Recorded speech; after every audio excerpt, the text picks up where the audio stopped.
Hi friends, మీకు కనుక ఈ వీడియో నచ్చినట్లయితే తప్పకుండా లైక్ చేయండి. బాగి ఆరు చేయి పట్టుకుని ఇంట్లోకి తీసుకువస్తూ ఇక గుమ్మం దగ్గరికి తీసుకురాగానే, అక్క మీరు లోపలికి వెళ్ళండి అక్క, మిగతా నలుగురు ముత్తైదుల్ని నేను తీసుకుని వస్తానని చెప్పి బాగి ఆరు చెయ్యి విడిచిపెట్టి అక్కడి నుండి వెళ్ళిపోతుంది. ఇక ఆరు చేతికి బాగి పట్టుకున్నప్పుడు కుంకుమ అంటుకోవడంతో ఆ కుంకుమని ఆశ్చర్యంగా చూస్తూ ఉంటుంది. ఇక ఇంతలో గుప్తా ఆరు దగ్గరికి వస్తాడు. ఏంటి బాలిక, ఏం ఆలోచిస్తున్నావని చెప్పి గుప్తా అంటూ ఉంటే, అసలు కాసేపు ఇక్కడ ఏం జరుగుతుంది గుప్తా గారు, నాకు అంతా అయోమయంగా ఉంది. అసలు బాగి నన్ను ఎలా ముట్టుకోగలిగింది అని చెప్పి ఆరు అంటూ ఉంటుంది. ఇక అప్పుడు ఆ జగన్మాతను నువ్వు బతికున్నప్పుడు ఎంతో నిష్టగా కొలిచావు కదా, అందుకే ఆ అమ్మవారు నీకు ఈరోజు పూజ చేసుకోవడానికి అవకాశం కల్పించింది. నిజంగా నువ్వు ఎంతో అదృష్టవంతురాలివి బాలిక.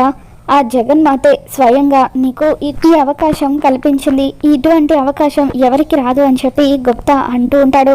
ఇక దాంతో ఆరు, అయితే గుప్తా గారు నేను అన్ని వస్తువుల్ని ముట్టుకోవచ్చా, నా పిల్లల్ని ముట్టుకోవచ్చా అని చెప్పి ఆరు అడుగుతూ ఉంటుంది. ఇక అప్పుడు గుప్తా, లేదు బాలిక, అన్నీ సాధ్యం అవ్వవు, కేవలం పూజ చేసుకోవడానికి మాత్రమే అమ్మవారు ఈ అవకాశం కల్పించారు అని చెప్పి గుప్తా అంటూ ఉంటాడు.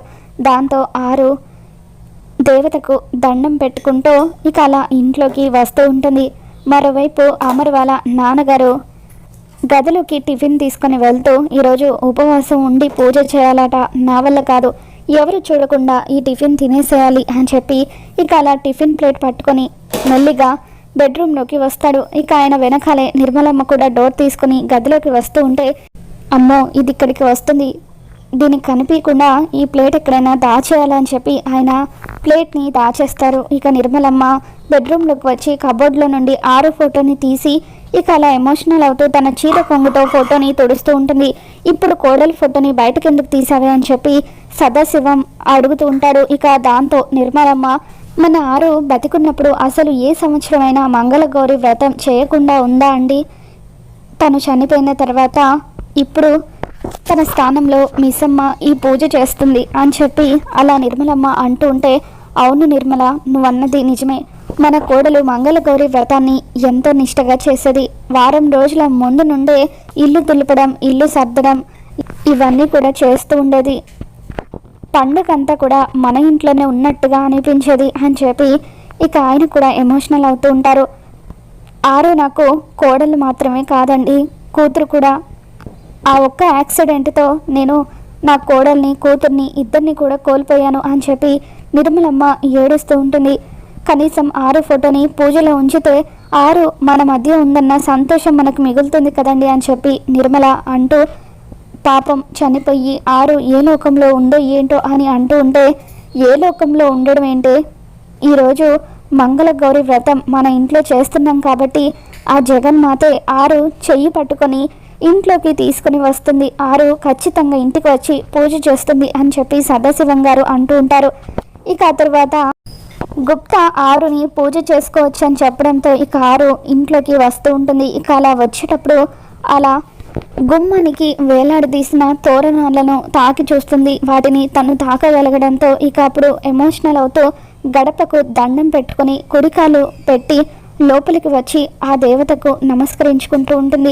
ఇక పక్కనే డైనింగ్ టేబుల్ దగ్గర పిల్లలు కూర్చొని ఉంటారు. పిల్లలు బాగీకి హెల్ప్ చేయడం కోసం అని చెప్పి పూలు మాలలు కడుతూ ఉంటారు. ఇక వాళ్ళని చూసి ఆరు ఎంతగానో మురిసిపోతూ ఉంటుంది. గతంలో తను మంగళగౌరి వ్రతం చేసేటప్పుడు పిల్లలు తనకు హెల్ప్ చేసిన రోజుల్ని ఆరు గుర్తు చేసుకుంటుంది. ఇక ఆ తర్వాత అమ్మవారికి ఎదురుగా కూర్చొని, ప్రాణం లేని ఈ గాలికి ఈరోజు పూజ చేసుకోవడానికి అవకాశం కల్పించావా తల్లి, చిన్నప్పటి నుండి నేను నిన్ను కొలిచినందుకు నాకు వచ్చిన ప్రతి కష్టంలో కూడా నువ్వు నా పక్కనే ఉన్నావు.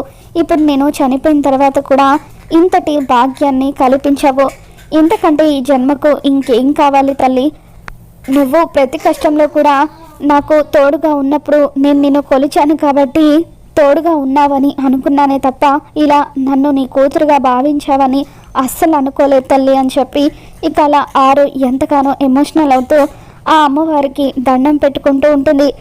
ఇక పిల్లలంతా కూడా మాట్లాడుకుంటూ అలా పూల మాలలు కడుతూ ఉంటే ఆరు దేవత మీద అక్షింతలు వేస్తూ పూలు చల్లుతూ ఇక అలా ఎంతో శ్రద్ధగా పూజ చేస్తూ ఉంటుంది. ఇకప్పుడు అక్షింతలు అమ్మవారి మీద పడుతూ ఉంటే అది అంజు పాప గమనిస్తుంది.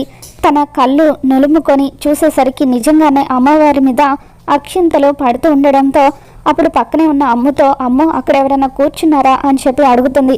నీకేమన్నా కళ్ళు కనిపించడం లేదా? అక్కడెవరు ఉన్నారు? అక్కడ ఎవరు లేరు కదా అని చెప్పి అంటూ ఉంటే, అవును కదా, నేనే అనవసరంగా భ్రమపడ్డానేమో అని చెప్పి తన పని తాను చేసుకుంటుంది. కొద్దిసేపటికి మళ్ళీ పూలు అమ్మవారి మీద పడుతూ ఉంటాయి. అమ్మో ఇక్కడ ఏదో జరుగుతుంది అని చెప్పి, అమ్మో అక్కడ చూడు, అక్షింతలు పూలు వాటంతటా అవే అమ్మవారి మీద పడిపోతున్నాయి అని చెప్పి అంటూ ఉంటే, అప్పుడు అమ్మో ఏంటి అంజు, నీ కంటికి మేము ఎలా కనిపిస్తున్నామో? అమ్మవారి మీద పూలు అక్షింతలు పడ్డాయా? పద వెళ్ళి చూద్దామని చెప్పి ఇక అలా నలుగురు పిల్లలు కూడా అమ్మవారి దగ్గరికి వచ్చి చూస్తూ ఉంటారు. ఇక అప్పుడు ఆరు కళ్ళు తెరిచేసరికి నలుగురు పిల్లలు తన చుట్టూ చేరుతారు. ఇదేంటి పిల్లలు ఇలా వచ్చారు అని చెప్పి ఆరు అనుకుంటూ ఉంటుంది. ఏంటంజు, అమ్మవారి మీద పూలు అక్షింతలు పడిపోయాయా? నువ్వు చెబితే మేము నమ్మాలా అని వాళ్ళు అంటూ ఉంటారు. లేదమ్మో నేను నిజమే చెబుతున్నాను అని అంజు అంటూ ఉంటుంది.